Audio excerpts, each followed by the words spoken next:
嗨，大家好，我是爱做美食的于姐。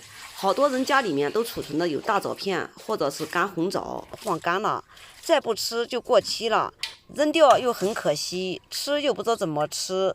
今天于姐给大家分享一个非常好吃又简单的做法，不用煮，不用泡，直接加点清水给它清洗2遍。大枣片清洗干净后，里面加适量的红糖，加适量的水，用破壁机给它打碎。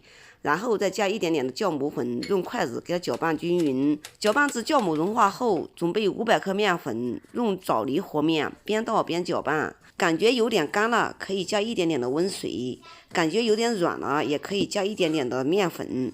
这个要根据实际情况来添加。到最后能得到一个偏硬的面团儿，因为用枣泥和面和软了，蒸出来馒头花黏，就感觉像没熟一样。面团尽量和硬一点，有粗粮尽量加一点粗粮，比如说全麦面、玉米粉、高粱粉等。在蒸枣泥馒头的时候，适量加一点点的杂粮，蒸出来馒头格外的爽口。面团和好以后，放在一个温暖处，醒发至2倍大。我们这里现在是冬天，我给它放在40度左右的温水上面，醒发了2个小时，面已经发了。扒开里面满是蜂窝状，是这样子的，就算醒发好了。然后给它放在案板上，给它进行揉搓，搓成长条，然后再切成大小均匀的小剂子。每个小剂子的大小根据你自己的喜好来定。切好以后，也可以给它揉圆，揉成馒头状。今天我们做的是比较简单，就做一个刀砍馒头。做好以后，把2个边角料给它揉一揉就可以了。揉好以后，均匀的摆放在笼屉里，醒发半个小时左右。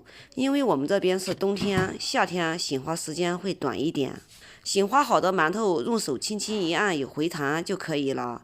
凉水上锅蒸，上气蒸20至25分钟，然后再焖5分钟就可以了。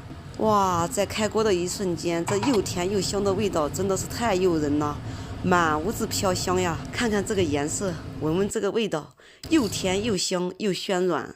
看看你想吃吗？想吃你也动手做起来吧。好啦，今天的视频就给大家分享到这里吧。我是于姐，如果你喜欢我的美食作品，请不要忘记关注我哟。感谢您的观看，我们下期再见啦。